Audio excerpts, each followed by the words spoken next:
You can catch Hard Knocks streaming now on HBO Go. But Skip, I want your opinion on this first. When you listen to that from Jarvis Landry, did you like it? I loved it. I was riveted by it because I was so stunned by it. I did not see it coming because Jarvis had been seen on the Hard Knocks camera several times on the practice field, and he did not come across like this at all. I will remind you, the Browns receivers coach, Adam Henry, coached both Jarvis and Odell at LSU. So there's a closeness there. So he was able to look sideways at that coach, closeness that he has to him, and say, let me say something real quick. That's how it started. It was not real quick. And he had clearly thought through what his speech was going to be. Now, was he playing to the camera that's mounted up on the wall, that's videotaping everything they're doing in that meeting? Maybe a little bit. But was it effective? Did it drive home the point that we, as the new Cleveland Browns, cannot keep acting the same ways we acted through 1-31 over the last 2 years? Yes, it was effective. And as you heard, he's saying, unless your hamstring is torn off the bone, unless your leg is broke, you're going to practice because I'm hurt, I'm beat up, and I'm tired just like all the rest of you are. You've been there before. You know exactly what he's saying. First week is tough. It's dog days, man. It's hot and it's drippy and you get sore quickly because you're not doing football stuff in the off season, and all of a sudden you wake up in the morning, you don't want to get out of those ugly beds you're in, those little cot beds that you're in, right? Exactly right. Yeah.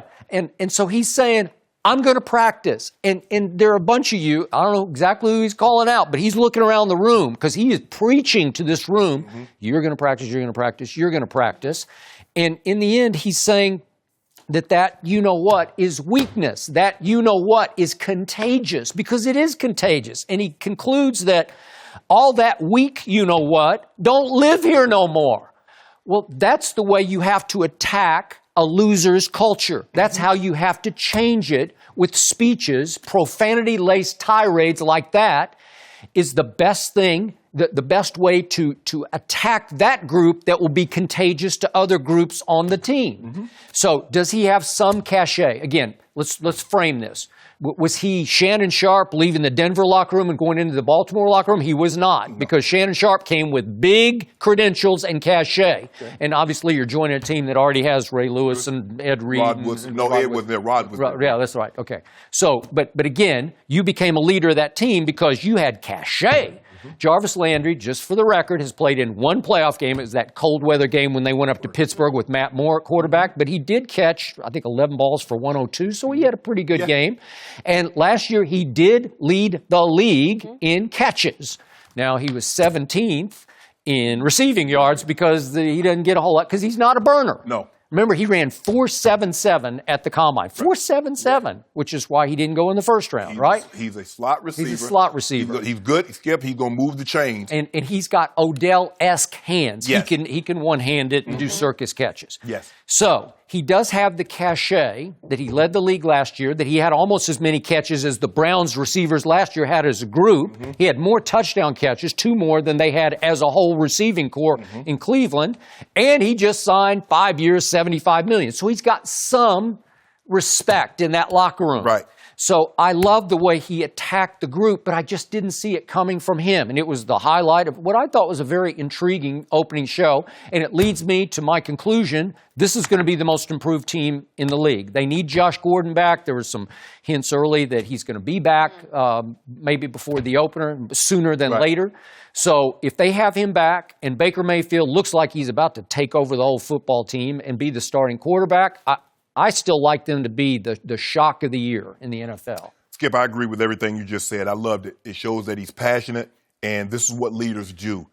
He's trying to instill in them, in order for the new Browns not to be like the old Browns, we can't have old Brown habits, which is not practicing, not going hard. It is, Skip, you mentioned it. That first week of camp, because you have not been doing football stuff, you have not been in shoulder pads and helmets, you get sore. So by that third day, you're really sore. That old man, we call it that old man because you're getting out of bed and you walking, you like an old man, you stiff. And normally our third day of practice is 9 on 7. That's with 8. We need you to strike up the band. Well, you got to bring it that day because everybody's yelling at the defense. Nothing today. Skip, it's 9:07. No receivers. What you think we're doing? We're running the ball. Contact. Yeah. So you got to bring it. It's tough. Yep. And Jarvis like, bruh, how we going to get better if you on the sideline? How do we get better if you over here? Forget you getting better. Us. We got to change the dynamic. But here's the thing, Skip. Now, he gave that fire and brimstone. Now, when they have a good day, you need to call them. That's the way you practice. That's the way you work. That's how we get better there. Now, see, I can live with that. That's what he got to tell them. You got to give them, sometimes you got to give them 2 to 1. You give them one hard one, you give them 2 to 3 to 1 good one. Let them know that, hey, I'm with you. I'm gonna get on you now. Got to. It's nice to see that he got a pocket full of money and he still want to be great. That he's still pushing forward. That's rarity. Because, you know, a lot of time, guys, we've seen guys, Skip, get the money. I'm good now, bro. All right. That is true. A lot of guys go to Cleveland to semi-retire, and he clearly wants to change their habits. Yes. He wants to try to start winning games. Not that they won huge in Miami, but again, he's got a new responsibility. He's going to take over as a leader, and I think he'll back it up on the field. Yes. He's going to be Baker's Mayfield's favorite target. I think he might be. Especially if they don't get Josh back, Skip. They really need Josh in order for this offense to be what we think it can be. But if they don't have Josh, he's going to be Baker Mayfield's best friend. So the setup to this profanity-laced tirade that we saw in Hard Knocks was some shots on the practice field of drops.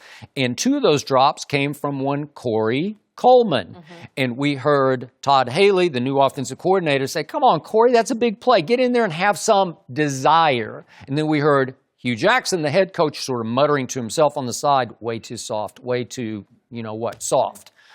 Guess what? A couple days later, John Dorsey ships out Corey Coleman, and it was like a Jimmy Johnson memorial move like Jimmy did with the Cowboys back in the early 90s. If you do that on the practice field, you're gone. Yeah, but you gave him up. That was a first-round draft pick. You gave up for a seventh rounder in like 20-something, 22 or something. Almost like 20 never. Basically what? saying 20 never. We want you up out of here. Yeah, it's more of a message move to the receiving corps, to the locker room, right? To say, we don't put up with that anymore. Training camp is about competing. Skip. Yeah. The coaches want to see you compete. Yeah. They want to see you compete in that environment because this is what we know. Everybody is fighting for a job. I mean, Baker know he has a job. Certain guys know. Yeah. But you're fighting, Skip. You're trying to make the team. You're scratching and clawing, trying to make it. So the coaches, even if you don't make the play, they want to see you compete every play. And when you don't compete, Skip, I can't teach you that. I can teach you how to run the right route. I can teach you the right technique. I can't put that dog in you. Either you have it or you don't.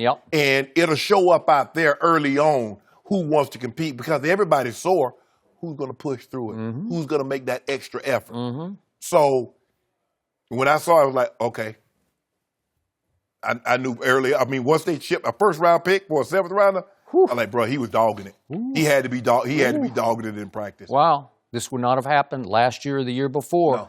But this is a brave new world. This is new sheriff in town and John Dorsey, the GM. Yeah.